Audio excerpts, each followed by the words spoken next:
Este é o ensaio psicológico sobre a Síndrome de Estocolmo, baseado nos estudos de Jung, no seu livro Aspectos do Drama Contemporâneo. Síndrome de Estocolmo é o nome atribuído à condição psicológica particular, em que alguma pessoa, quando submetida a prolongado tempo de intimidação, passa a ter simpatia e até mesmo amizade ou idolatria pelo seu agressor.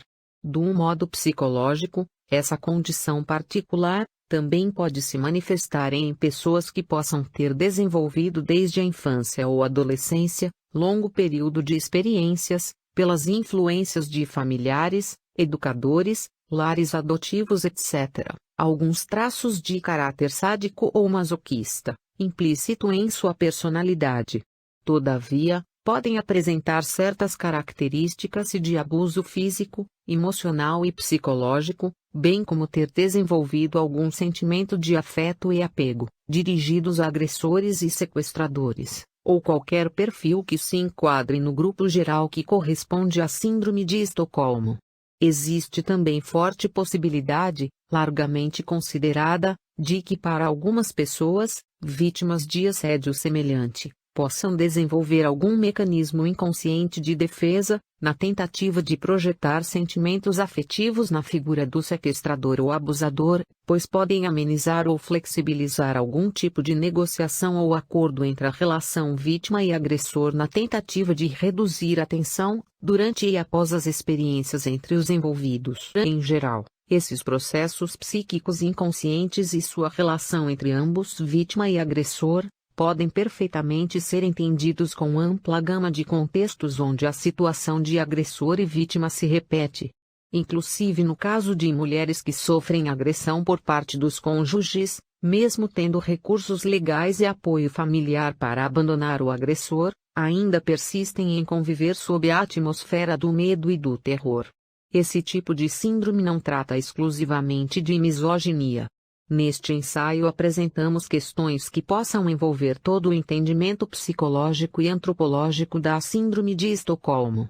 Essa síndrome recebe seu nome em referência ao famoso assalto em Estocolmo, Suécia, na década de 1970.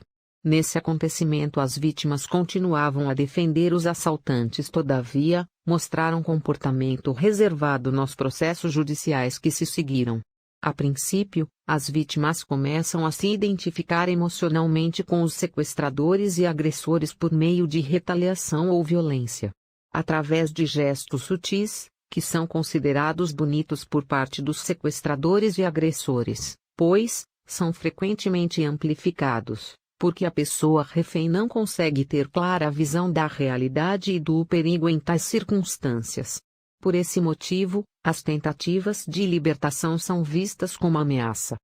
O leitor poderá entender os profundos complexos gerados no inconsciente social, com base nas análises de Jung, em aspectos do drama contemporâneo.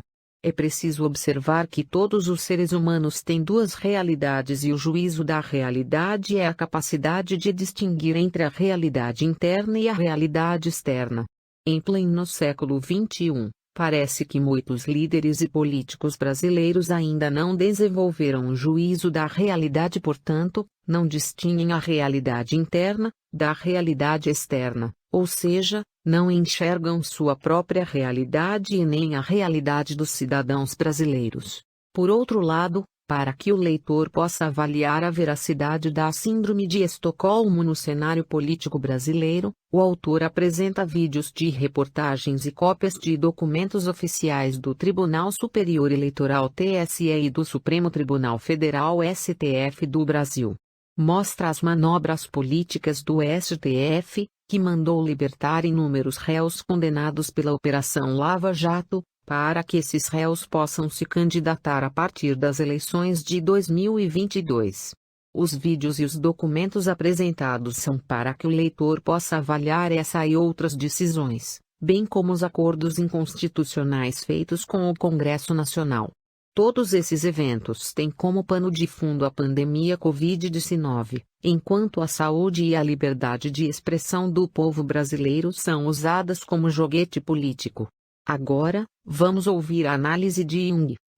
As the world becomes more technically efficient, it seems increasingly necessary for people to behave communally and collectively. Now, do you think it's possible that the highest development of man may be to submerge his own individuality in a kind of collective consciousness?